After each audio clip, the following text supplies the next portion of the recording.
Hello दोस्तों, स्वागत है हमारे YouTube चैनल एग्जाम सर्कल में।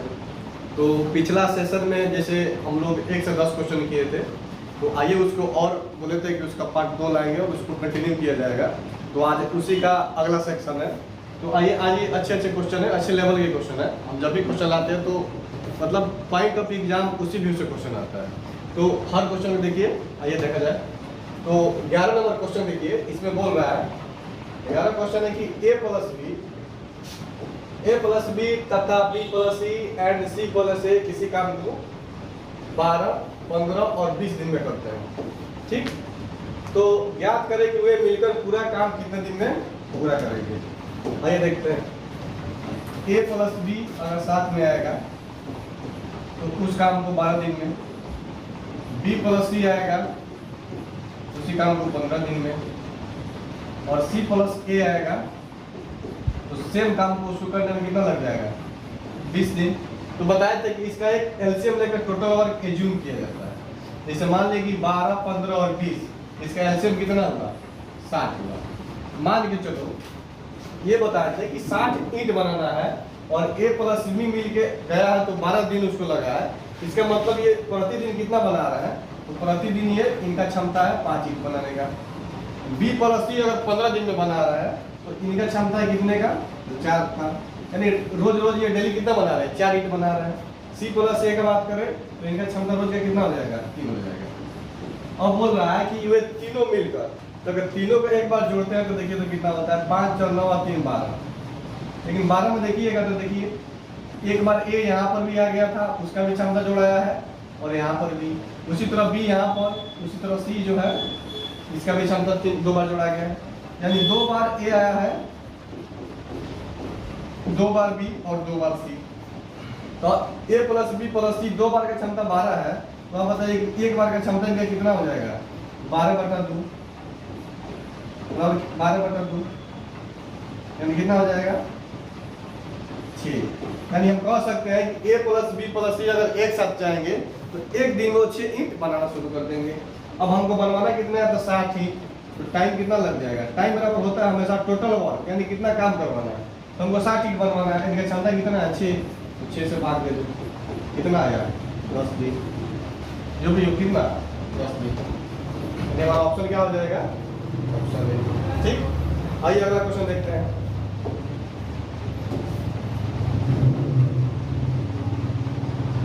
अगला क्वेश्चन देखिए। अगला क्वेश्चन 9th पेज का है, बहुत ही आसान क्वेश्चन है। पढ़िएगा तो बहुत लंबा लगेगा, लेकिन एक बार देखिए इसको बना के देखा जाता है।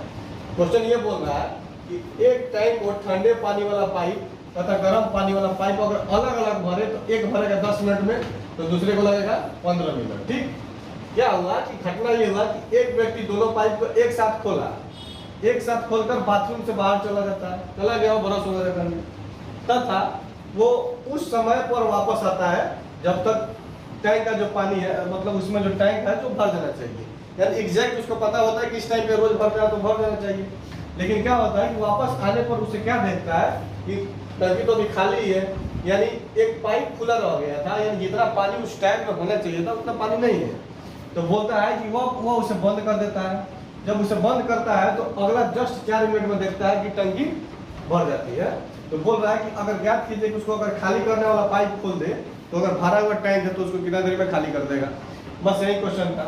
आइए देखते हैं। मान के चलिए कि एक पाइप ए है, भरने वाला तो ए मान लेते हैं, और एक पाइप बी है, भरने वाला है तो इसको प्लस लेके चलते हैं। ए उसको भर सकता है कितना, तो 10 मिनट में।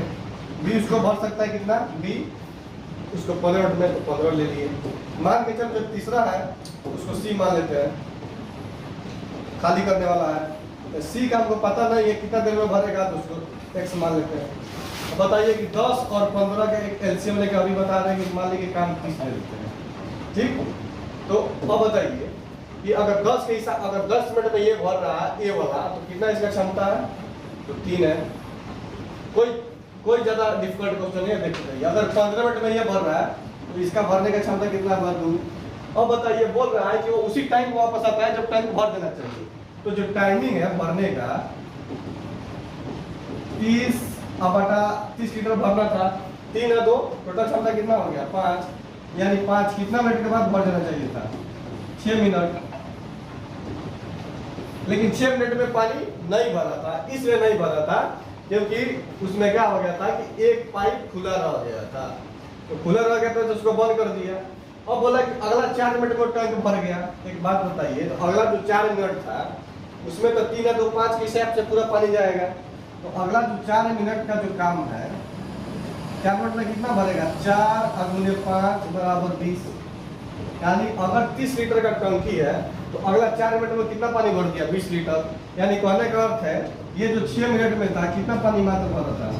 मात्र 10 लीटर। तो एक बात बताइए, 10 लीटर पानी अगर 6 मिनट में भरा है तो क्षमता कितना हो जाएगा? तो यहाँ से क्षमता निकाल दो। क्षमता होगा कितना? 10/6 = 5/3।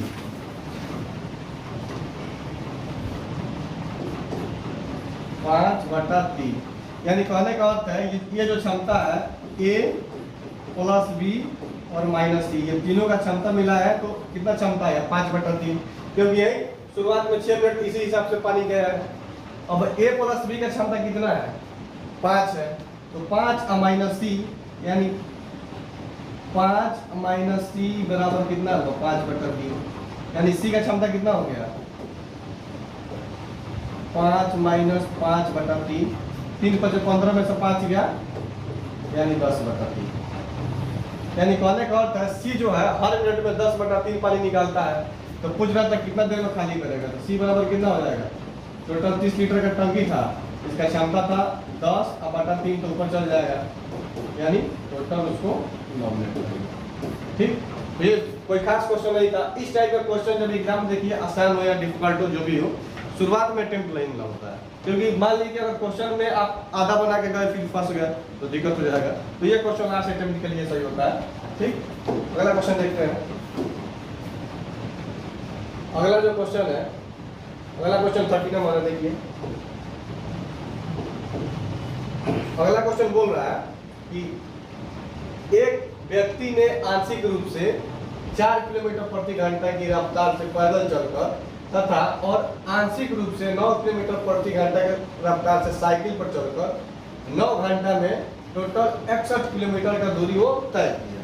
यानी कहने का अर्थ है कुछ दूर वो क्या गया? कुछ दूर गया वो पैदल और कुछ दूर गया वो साइकिल से, और टोटल लगा कितना? 9 घंटा, और दूरी टोटल कितना है? तो 61 किलोमीटर। आइए इस टाइप के क्वेश्चन के आप अगर ट्रोली बनाते हो तो थोड़ा कॉन्सेप्ट देख लीजिए। अगर वो मान के चलिए कि व्यक्ति पैदल x घंटा गया है तो 4 के हिसाब से 4x किलोमीटर गया होगा। कोई दिक्कत? अब x घंटा अगर पैदल गया है तो साइकिल से कितना गया होगा? 9 - x घंटा। और इस हिसाब से इसका स्पीड क्या था? 9। तो इसमें 9 से गुना कर दिए, यानी ये दूरी या प्लस ये दूरी मिलाकर टोटल कितना कवर कर दिया? 61 किलोमीटर। बना लीजिए 4x - 9x कितना हो गया?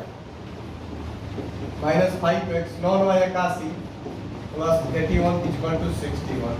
यानी 5x = कितना हो जाएगा? 20। यानी x = 4। यानी इससे क्या पता चला कि x क्या मान के चले थे कि x आंशिक रूप से वो पैदल, यानी पैदल कितना घंटा चला? 4 घंटा। तो अगर पैदल मान के चलते हैं तो पैदल गया 4 घंटा, तो साइकिल से कितना गया?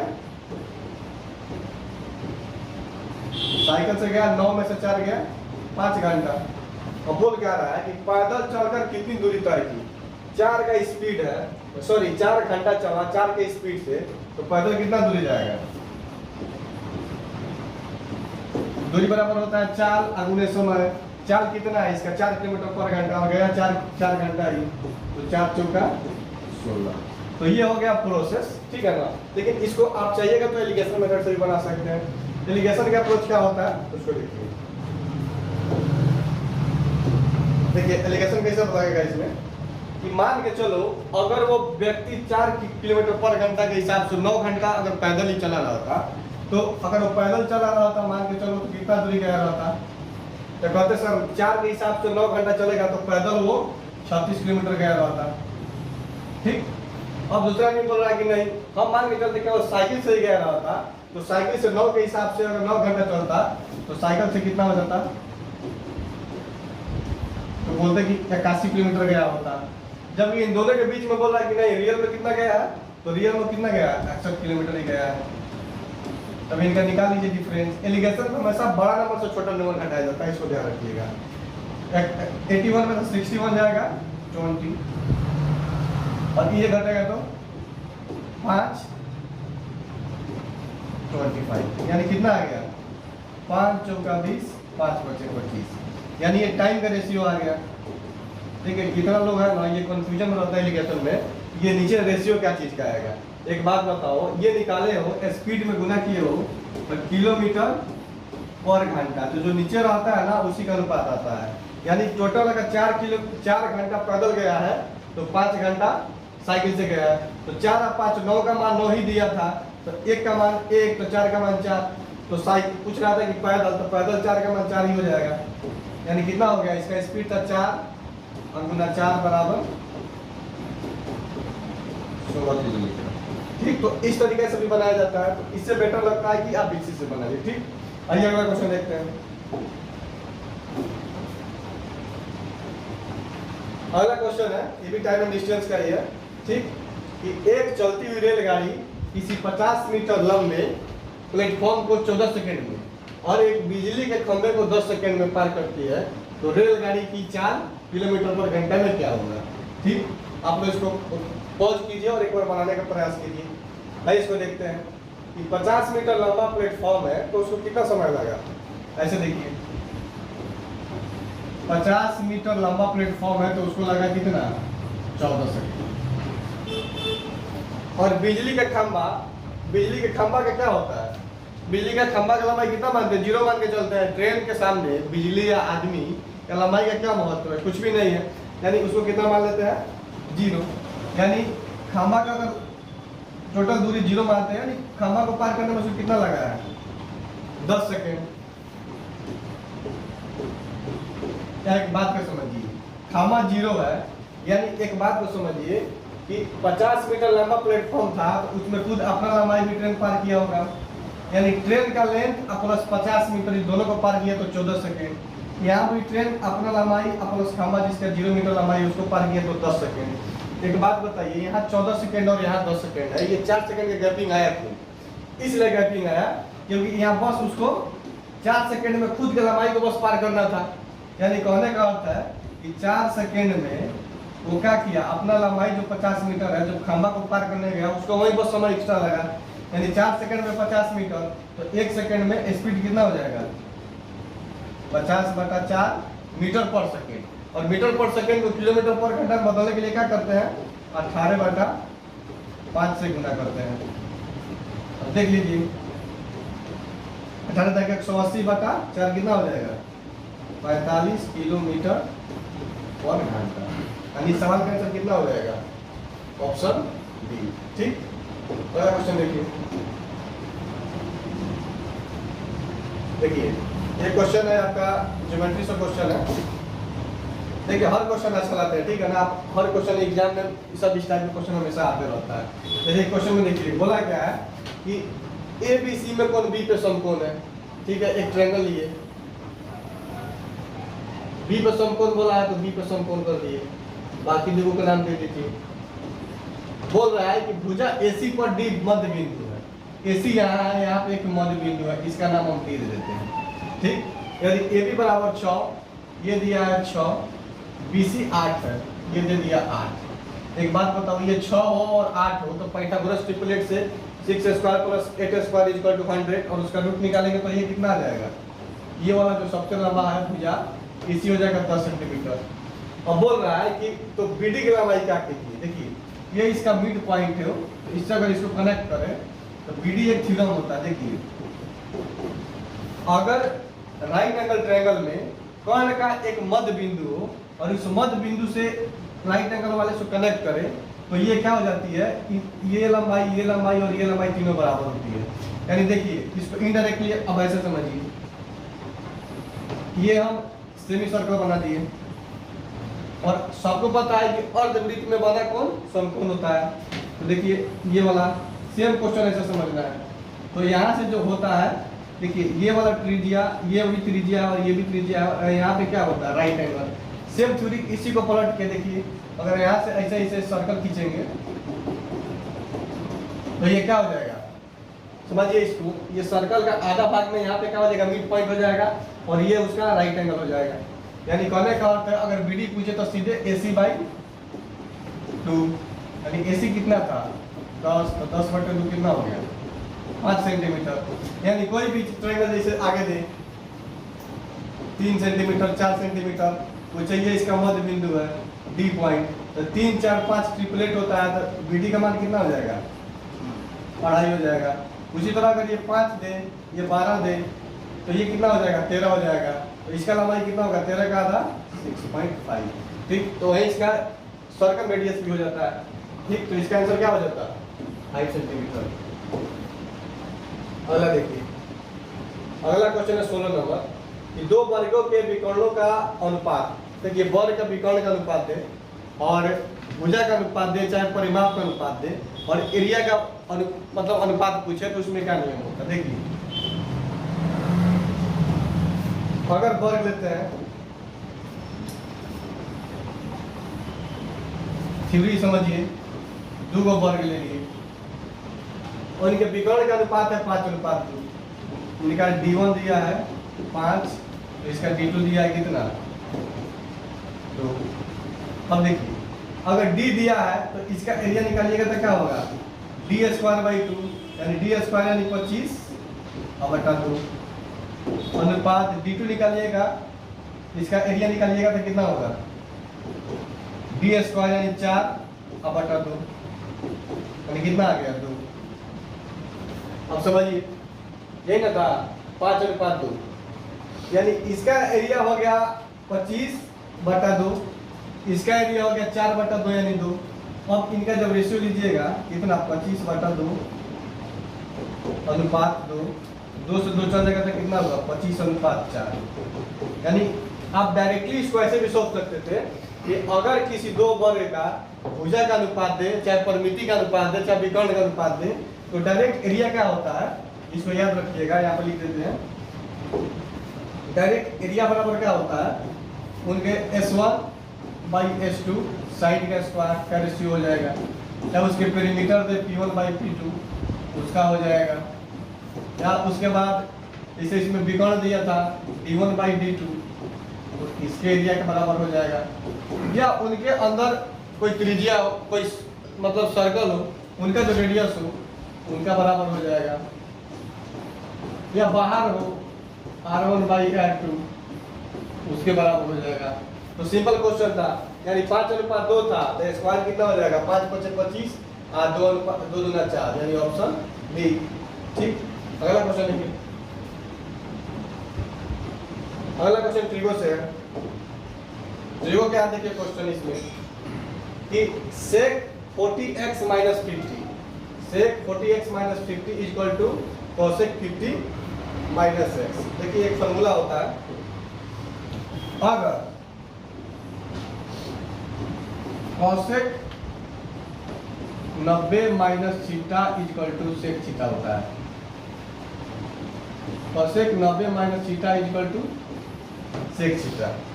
ठीक, तो अगर ये हो या sin 90 - θ बराबर cos θ या tan 90 - θ बराबर cos θ, इसका अर्थ होता है कि इन दोनों एंगल का सम हमेशा क्या है, देखिए 90 - θ + θ, अगर इसको ऐड करेंगे तो 90 बचेगा, यानी ये एंगल का सम और ये एंगल का सम हमेशा क्या होगा 90 होगा, तो अभी जाके ये रूल अप्लाई होगा। यानी बिना मतलब इसमें कुछ देखे इसका सम और प्लस इसका सम कितना हो जाना चाहिए 90 होना चाहिए, यानी सीधे 4x - 50 प्लस 50 - x = 90 हो जाएगा। 4x में से x गया 3x कट गया, कितना हो गया 90, यानी x = 30। यानी अगर इसमें पूछे x का मान क्या है तो आराम से क्या निकाल देंगे 30। ये क्वेश्चन ओनली बनाना चाहिए था, 4x में से x गया 3x, 50 से 50 कट गया, 3x = 90, तो x = 30। अगला क्वेश्चन देखिए,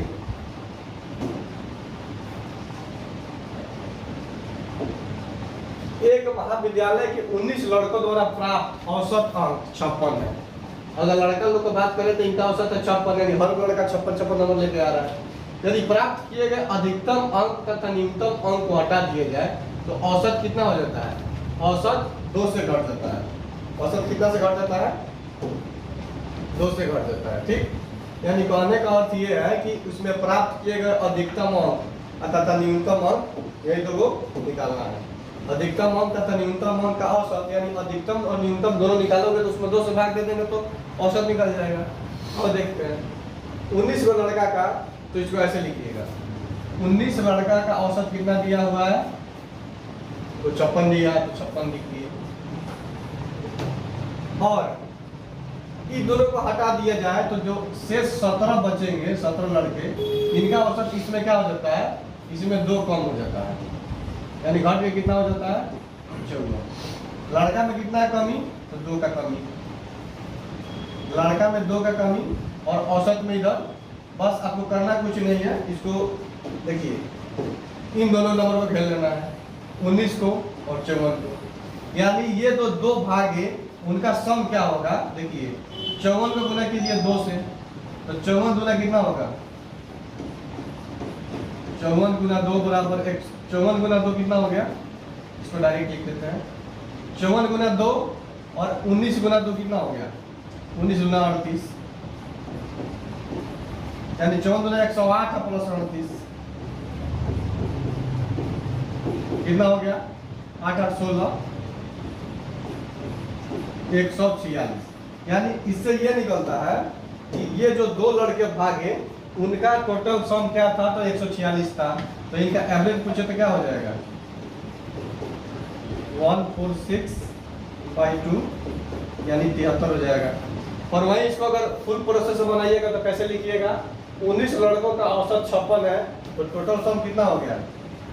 19 गुना 56, 1900 114 का 4, 19 5 95 और 4 कितना हो गया? 106। और उसमें से 2 भाग गए तो कितना बचे? अब 17। 17 लोगों का औसत कितना है? 2 कम हो गया तो अब 54। 17 चौका 68, 6, 17 5 85 है 6 91। अब देखिए इसका उत्तर कितना है? 14 में 60 गया 6, 5 ये बच गया, सॉरी 1 में 19 6 114 के 4 हाथ में 11, 19 5 95 164 है, 17 चौक 68 का हाथ में 6, 17 5 85 है 6 91, 14 में 60 गया 6, 5 में से 1 गया, सॉरी यहाँ पर गलती था, 5 में से 1 गया 4 और ये कितना बच गया? ये, यानी ये जो 2 भागे थे उनका टोटल सम कितना है? 146। इनका औसत कितना हो जाएगा? 2 से भाग देते हैं तो 73। तो ये गुना भागा वाला प्रोसेस हो गया। और ये थोड़ा इसमें गुना भागा कम होता है, डायरेक्ट गुना करके और शॉर्ट में समान दे देता है। ठीक, आइए अगला देखते हैं। अगला क्वेश्चन है 19। एक टीम के 133 खिलाड़ियों के रनों का औसत कितना है? 38 है। यदि पुरुष खिलाड़ियों के रनों का औसत 43 है और महिला खिलाड़ी के रनों का औसत कितना है? 24 है, तो पुरुष खिलाड़ियों के कुल रनों तथा महिला खिलाड़ियों के कुल रनों का क्रमशः अनुपात क्या होगा? चलिए आइए इसको एलिगेशन से सॉल्व करते हैं। देखिए 133 को खिलाड़ी है जिनका औसत कितना है? 38। पुरुष खिलाड़ी का औसत कितना दिया है? एक मान लेते हैं मेल, एक मान लेते हैं फीमेल। तो अगर मेल का बात करें तो मेल का औसत कितना है? 43। और फीमेल का बात करें तो महिला का रनों का औसत कितना है? 24। और जब इन दोनों को आपस में मिलाया गया तब औसत कितना हो जा रहा है? 38। इसको घटा दीजिए, बोलेगा कि बड़ा में से छोटा घटाइए। 38 में से 24 गया 14 और 43 में से 38 गया 5। अब ये जो आया क्या चीज का अनुपात आया? संख्या का अनुपात आया। तो कुल रनों का क्रमशः। अच्छा, तो एक बात बताइए कि अगर 14 को महिला है और फीमेल कितना है? 5 को, जबकि टोटल कितना खिलाड़ी है? 133 को। तो 133 में 14 और 5 को भाग डिवाइड कर दोगे, 14 5 19, 7 गुना है, यानी 98 को मेरा क्या है? 98 को मेल है, तो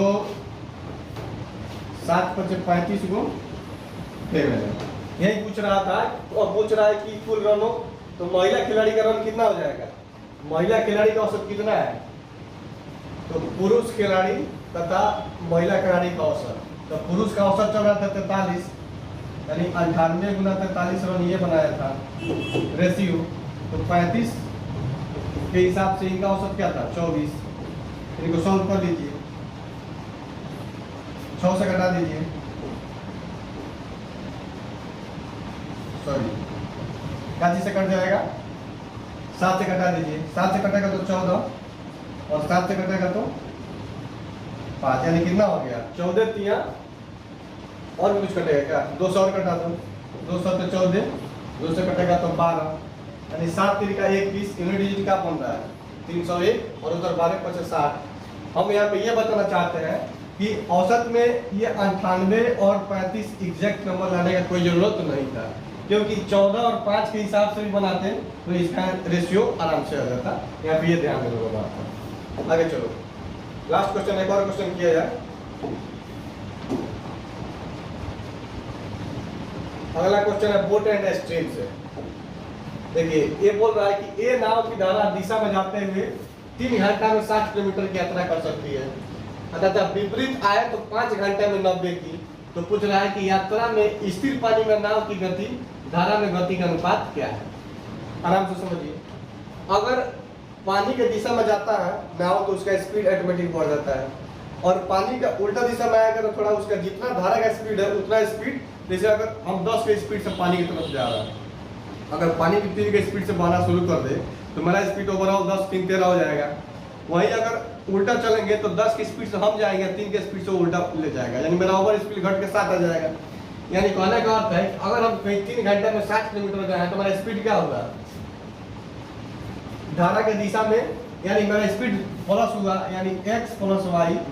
अगर मेरा स्पीड x है, धारा का स्पीड y है, तो मुझे धारा के दिशा में जाएंगे तो x प्लस वाई से जाएंगे। तो चाल बराबर क्या होता है? दूरी बटा समय। तो 60 किलोमीटर का मात्र कितना घंटा में? 3 घंटा में। तो 60 बटा 3 यानी कितना हो गया? 20 किलोमीटर पर घंटा। वही अगर उल्टा दिशा में जाते हैं तो मेरा जो चाल है उसमें धारा अपना क्या करेगा? चाल लगा देगा, यानी वो कितना का है? तो 90 किलोमीटर का है 5 घंटा में, यानी दूरी बटे समय, यानी कितना हो गया? 18। अब इसको बना लो, जोड़ेंगे तो y से y कट गया, 2x बराबर 38, यानी x is equal to 90, y is equal to किसी एक में पुट कर दो, 19 रखेंगे तो कितना हो जाएगा? y is equal to 1। तो बोल रहा है कि पानी में नाव की गति, तो पानी में नाव की गति कितना है? 19, रेशियो धारा की गति कितना? 1, यानी ऑप्शन सी। ठीक, तो आज इतना तक रहने देते हैं। इतना क्वेश्चन फिर अगले सेशन में प्रैक्टिस कराएंगे। तो आप लोग से एक रिक्वेस्ट है कि थोड़ा चैनल को लाइक कीजिए, सब्सक्राइब कीजिए और थोड़ा दोस्तों के साथ शेयर किया कीजिए, ताकि हम लोग और उस पर देखिए चैनल जब ग्रो करता है तो बहुत अच्छा लगता है। तो आप लोग जितना सब्सक्राइब कीजिएगा तो अंदर से एक मोटिवेशन भी आएगा कि हम लोग और अच्छे अच्छे कंटेंट लाएं। और इस तरह से जैसे अगला हम लोग इस पे हम लोग काफ़ी वर्क कर रहे हैं कि हर फिजिक्स, केमिस्ट्री और जीके जीएस में हर सेक्शन लाने का प्रयास कर रहे हैं कि और इम्प्रूवमेंट हो। जैसे आगे जैसे बिहार में जैसे बिहार एससी का एग्जाम है तो हम लोग काफ़ी इस पर फोकस किए हुए हैं। तो और भी अपने दोस्तों को इस चैनल के साथ जोड़िए, ताकि जो जब तक एग्जाम आए तो हम लोग ये चाहेंगे कि कम से कम 50 से 60% आपका जो मार्किंग है हम लोग के चैनल से ही आ जाए। ठीक, वैसे हम लोग 100% प्रयास करेंगे। तो ठीक है, तो फिर जो बाकी है अगला सेक्शन में लाएंगे। चैनल पर बना लेंगे। धन्यवाद।